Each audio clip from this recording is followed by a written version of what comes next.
आपके बहुत लोगों ने पहले शायद जुबली को नहीं देखा होगा, जुबली के गाना नहीं सुना होगा, लेकिन जुबीन के लिए जुबली क्या था और जुबीन कैसे जुबली को इंट्रोड्यूस करते थे मंच में, एक झलक मैं दिखलाना चाहूँगा।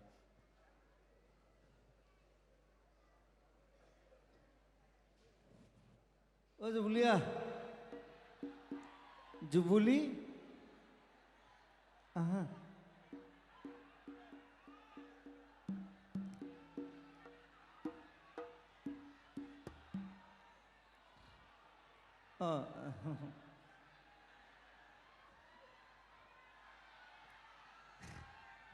সহস্ৰ প্ৰণাম দিছোঁ হা।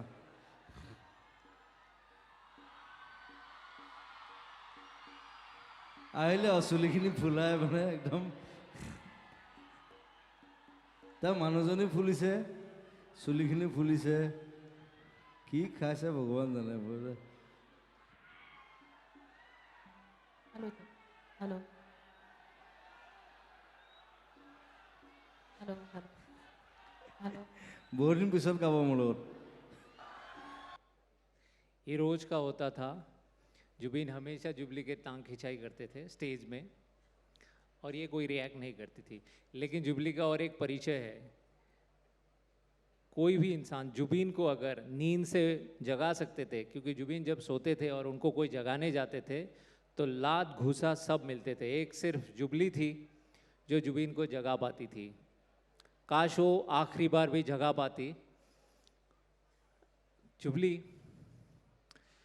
कहाँ से ये सिलसिला शुरू हुआ तुम दोनों का इकट्ठे गाने का, क्योंकि वो तुम्हें बहन मानता था? पहले तो बहुत बहुत शुक्रिया साहित्य आज तक इस प्रेस्टिजियस अनुष्ठान में मुझे आमंत्रित करने के लिए, और special thanks to Kaushik da, and I am honoured to be sitting together with Papon da of course. मैं बचपन से गाना गाती थी और मेरी माँ एक ऑल इंडिया रेडियो आर्टिस्ट है, तो मैं जब क्लास 4-5 में रही होंगी तभी शायद जुबिंदा से पहली बार मुलाकात हुई थी, लेकिन मुझे याद नहीं है कैसे। वो घर पे आते थे, हम लोग कभी शोज़ में मिलते थे, वैसे ही एक अच्छा फैमिली रिलेशन बन गया था। लेकिन जो अगर मैं बोलूँ कि कैसे हम लोग ने शुरुआत की, तो जो पहला शो था हमारा 2004 फरवरी में, बोंगाईगांव करके एक जगह है असम में, तो वहाँ पे जुबिंदा का एक शो था। तो उन्होंने मुझे फ़ोन किया, फ़ोन करके मुझे बोला तो क्या कर रही है। तब मैं सो रही थी क्योंकि उसके पहले दिन मेरा एक शो था, मैं करके आई वापस घर तो सो रही थी। तो उन्होंने मुझे बोला कि आज मेरा शो है, तो मेरे साथ चल, गाना गाना है। तो मैंने बोला क्या गाऊंगी, कुछ रिहर्सल्स नहीं है, डुएट्स है, बहुत सारे मतलब म्यूजिशियंस बजाएंगे, मुझे नहीं पता, कुछ नहीं है। तो उन्होंने बोला नहीं नहीं, तुझे जैसे तैसे जाना है, क्योंकि तू नहीं गई तो आज मैं मर गया, फीमेल सिंगर कोई नहीं है तो बहुत प्रॉब्लम होगी। तो मैं वैसे ही घर पे मैंने बोला मैं नहीं जा रही। तो 1 घंटे के बाद मैं उठ के अंदर मम्मी के पास गई, तो मैंने बोला कि हम जुबिंदा को जितने भी फैमिली या क्लोज्ड है सब उसको गोल्डी बुलाते हैं, गोल्डी दा।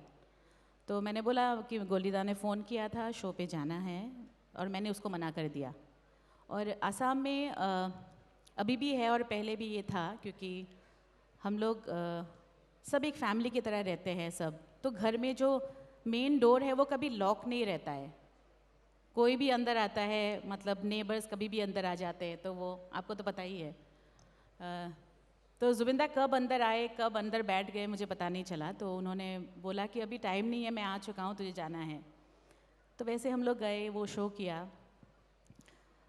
शो के लिए जब हम लोग गए तो मैंने रास्ते में उन्हें पूछा कि क्या गाना है। तो उन्होंने मुझे बोला पता चल जाएगा जब तू स्टेज पे आ जाएगी। तो वैसे हम लोगों ने डुएट्स भी गाया, सोलो भी गाया।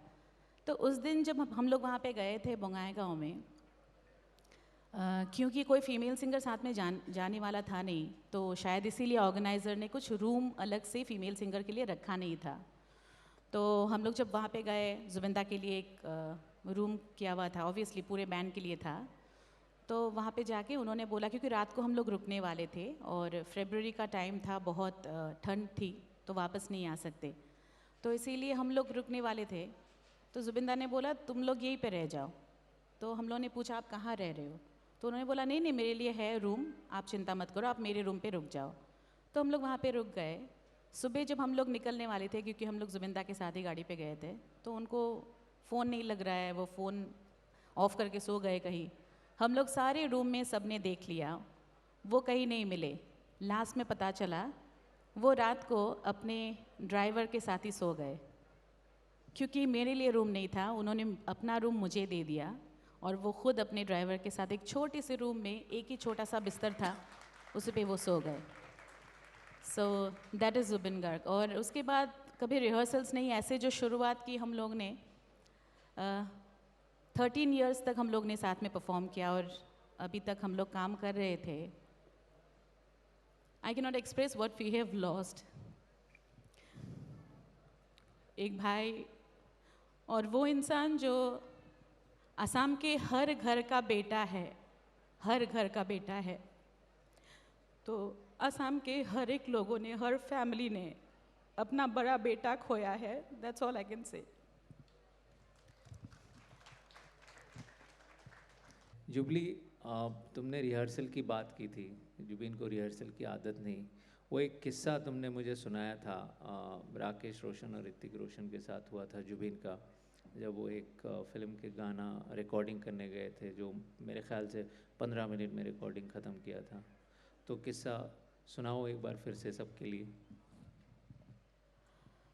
वो एकदम मस्त मौला थे और मैं थे एक्चुअली। पास्टेंस में बात करना अच्छा नहीं लगता, मस्त मौला है क्योंकि अभी भी we can feel his presence.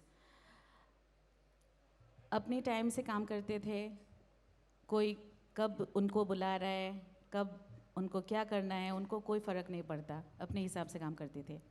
तो हम लोग बॉम्बे में ही थे और राकेश रोशन जी ने उनको एक मूवी के लिए बुलाया था, डबिंग के लिए। तो एज़ ऑलवेज़ वो 2 घंटा लेट पहुँचे। दोनों बैठे हुए इतने दिग्गज लोग, वो बहुत कम है, टाइम पे ही पहुँचे, 2 घंटा जुबिन हाँ गर्ग। एक्चुअली शायद वो इतने बड़े मतलब डायरेक्टर्स हैं, तो इसीलिए शायद थोड़ा सा जल्दी वो पहुँचे, 2 घंटा लेट थे वो। तो हम लोग साथ में गए, मुझे भी बहुत अजीब लग रहा था क्योंकि उन्होंने मुझे बोला, जुबिंदा ने बोला कि तू भी साथ में चल। तो मुझे लगा एक तो वो लेट जा रहे हैं और मैं पहली बार जा रही हूँ उनके मतलब बॉलीवुड कोई रिकॉर्डिंग के लिए, तो अच्छा नहीं लग रहा था। तो जब हम लोग जब स्टूडियो पहुँचे तो दोनों ही मतलब राजेश रोशन जी और राकेश रोशन जी थोड़े से गुस्से में थे, देख के पता चल रहा था, बिकॉज़ वो लोग बहुत टाइम से चलने वाले लोग हैं। तो जुबिंदा गए, एक बार वो गाना सुना उन्होंने, उसके बाद उन्होंने बोला कि मैं डब करता हूँ। तो उन्होंने बोला नहीं, आप अच्छे से गाना सुन लो, सीख लो, उसके बाद क्योंकि ये मूवी का गाना है तो ऑब्वियसली। तो उन्होंने बोला नहीं नहीं मैं अंदर जाता हूँ, कुछ भूल गया तो वापस सुन लूँगा। तो वो गए और 15 मिनट में पूरा गाना उन्होंने गाया और इतना अच्छा बेहतरीन गाया एज ऑलवेज़। तो जब रिकॉर्डिंग चल रहा था ना, मैं उन लोगों के रिएक्शंस देख रही थी कि कैसे रिएक्शंस चेंज हो रहे हैं। गुस्से से वो लोग धीरे धीरे सब हंसने लगे और इतना अच्छा गाया। वो जब बाहर आए तो जो इंसान इतने गुस्से में थे जुबिंदा के साथ, जब वो अंदर गए बहुत अच्छे से बात भी नहीं कर रहे थे, मतलब कर रहे थे लेकिन पता चल रहा था कि वो गुस्से में हैं। तो वो जब बाहर आए तो राजेश रोशन जी ने बोला कि जुबिन आपने क्या गाया है, और 15 मिनट में, सच में आपने 15 मिनट में गाना गाया। तो उन्होंने बोला आप क्या पियोगे, चाय कॉफ़ी। शाम का टाइम था और जुबिंदा चाय कॉफ़ी बहुत पसंद नहीं करते तो फिर भी उन्होंने पूछा तो इसीलिए उन्होंने बोला मैं कॉफ़ी पी लूँगा। तो राजेश रोशन जी ने बोला मैं अपने हाथों से आपको कॉफ़ी बना के पिलाऊँगा। सो वही उनका वो ऑरा था वो। और ये सिर्फ रिकॉर्डिंग की बात नहीं है, वो कहीं पे भी जाते हैं, अगर आप जितना भी गुस्सा हो उनके ऊपर, the moment you meet him something happens, it melts, और आप उसके बाद उनके ऊपर आप गुस्सा रह ही नहीं सकते बहुत टाइम तक। आई think Papon da will also agree and Kaushik da will also agree. हाँ, मैं तो मतलब एग्री करूँगा, हाँ, मेरे साथ हुआ है। हुआ है, I know, even I was part of that जो Yeah. हुआ था। सो ऐसे एक इंसान है। और मतलब जनरली क्या होता है जब सेलिब्रिटी है तो आप लोग को मतलब अगर मन भी चाहे फिर भी आप बहुत कुछ काम नहीं कर सकते ओपनली या पब्लिकली। बहुत ज़्यादा पब्लिक के बीच हर टाइम आप नहीं रह सकते, बहुत कुछ रीजंस होता है। तो लेकिन जुबिंदा was one kind of person, may be he never valued his own worth, may be that was one of the reason. इतने ज़्यादा सिंपल है और कभी कहीं पे भी जाने के लिए वो कभी सोचते ही नहीं। मतलब जहाँ पे एक डेली वेजर भी खाना खाता है वहाँ पे भी वो जाके खाना खाते थे. मतलब it is like I mean, so grounded. I've never ever witnessed any person who is so damn grounded. Yes, I have to say, Paponda is also very grounded, I must say. Not because he's right here with me, but he is actually. But Zubinda का वो अलग ही कुछ था है ना, मतलब वो पता नहीं, उनको पता ही नहीं चलता था. और जुबिंदा, हाँ, मनमौजी, ट्रू. और जैसे पापोंदा ने बोला कि जब हमारे साथ थे हमको कभी वो पता ही नहीं चला कि इतने ज़्यादा बड़े इंसान के हम पास में हैं. उन्होंने कभी फील होने नहीं दिया. एक बड़ा भाई जैसा रहता है अपनी छोटी बहन के साथ या अपने दोस्तों के साथ, वो हमेशा वैसे ही रहते थे. तो I mean there are so many stories, but yes,